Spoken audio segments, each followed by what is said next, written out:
Get ready to be more knowledgeable about Magus Lucea Kane. This Temur commander, which is blue, red, and green, is everything not Animar Soul of Elements. So if you're looking to add different ideas to your meta, you've clicked on the right video. Before I read the 10 best cards and reveal why the number 3 card is my favorite on the list, let me read her strengths. Overall, Magus Lucea Kane copies X spells or abilities by providing built-in mana ramp. Since she is Temur colors, you get 3 different types of X spells. Red will provide you burn or impulse draw spells. Green will provide you with creature buff or creature tutor X spells. Finally, blue will provide you with massive card draw X spells. In this video, not only you will find these assorted types of cards, but also the supporting cards that make these cards even more explosive. So, the first card is Tekuthal Inquiry Dominus, an absurd commander that allows you to proliferate 2 times. Please note, Magus Lucea Kane's first ability called Spiritual Leader makes you put a +1/+1 counter on target creature at the beginning of combat on your turn. She is a +1/+1 counter generator, and this sets you up for your proliferate abilities. Now moving on to Tekuthal's second ability that grants you an indestructible counter on him. Once you pay 3 mana and remove 3 counters from among creatures, planeswalkers, and artifacts. That means all the counters don't have to come from one of those permanents. You can choose amongst all of them. Her Spiritual Leader ability gives you versatility to spread the +1/+1 counters amongst different creatures.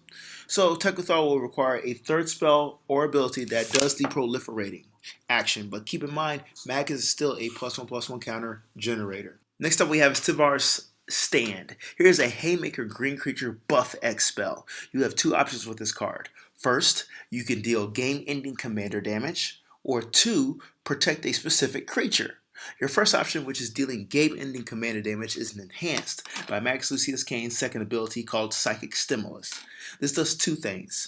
It mana ramps by providing 2 colors mana and copying your X spells.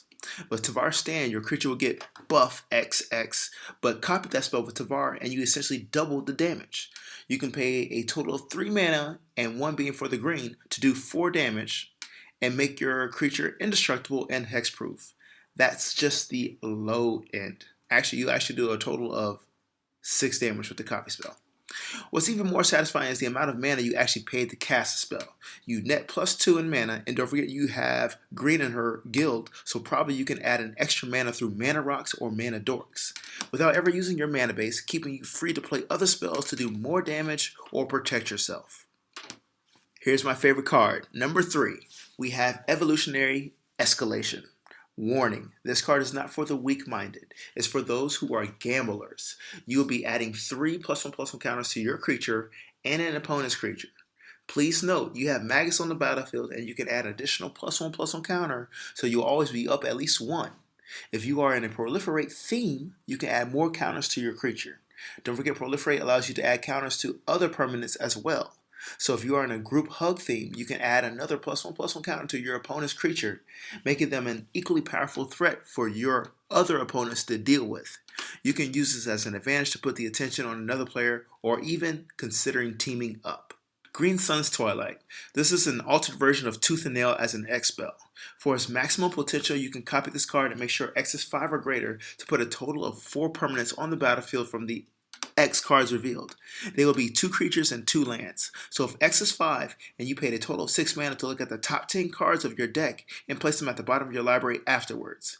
What I'm really trying to say is that this is a great way for Green to look through his library, potentially finding those creatures that have strong ETB triggers, supporting effects, or a game winner like Craterhoof Behemoth. Alright, number 5, we have the interesting Red Sun's Twilight. At its best, it is a red X spell that destroys artifacts and temporarily copies those artifacts' effects. I love this card because it's a board wipe, and depending on the type of artifacts destroyed, you can break even in mana value. So what I'm saying is, if you destroyed at least 6 mana rocks on the battlefield, you get copies of those mana rocks until the beginning of your next end step. That's a free board wipe that targets artifacts. It gets even better because if you destroyed artifact creatures and you casted Red Sun's Twilight before your combat phase, now you have additional attackers because they granted haste when they become tokens. It gets even more better since you use Magus Lucea Kane's Psychic Stimulus ability, you get double the tokens. That's insane. Alright, number 6, All Will Be One. This card really is the win con for Temur decks because it deals damage based on the amount of counters on permanents or players. Believe me, adding counters is easy to do.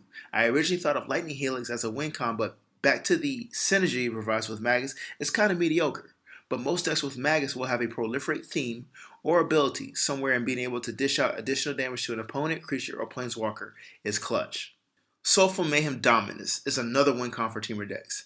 Now you can look forward to doubling the damage from your X burn spells, but it gets better with Magus. You can target an additional player or permanent with the copied spell.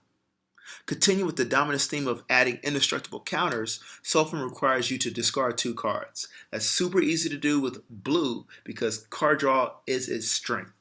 Next up we have Experimental Augury. It's an instant that says, look at the top 3 cards of your library. Put one of them into your hand and the rest on the bottom of your library in any order. Proliferate.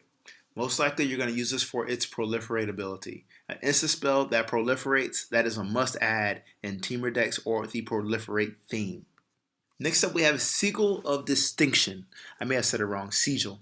Sigil of Distinction.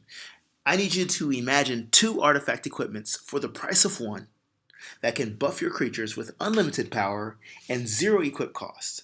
Yes, you may pay mana equal to how many +1/+1 counters you want to add. The 0 equip cost comes into play by removing a +1/+1 counter, but it gets better because Magus Lucea Kane's you are already probably proliferating anyway, so you would just net 0 by adding another +1/+1 counter to it. Remember, you will need to use Psychic Stimulus from Magus to make a token copy of the Sigil of Distinction upon casting. Finally, we have Expanding Sphere. This card is a risk, but it's great for proliferate or grabbing a much needed land. Where I think it shines is you can proliferate 2 times for 4 mana and get movement through your library. It's such a versatile card. Thank you for watching the video. Please like, comment, and subscribe if you agree or disagree with anything in this video. The next 2 videos on the screen are suggestions from YouTube for you to watch and enjoy. Click. See you later.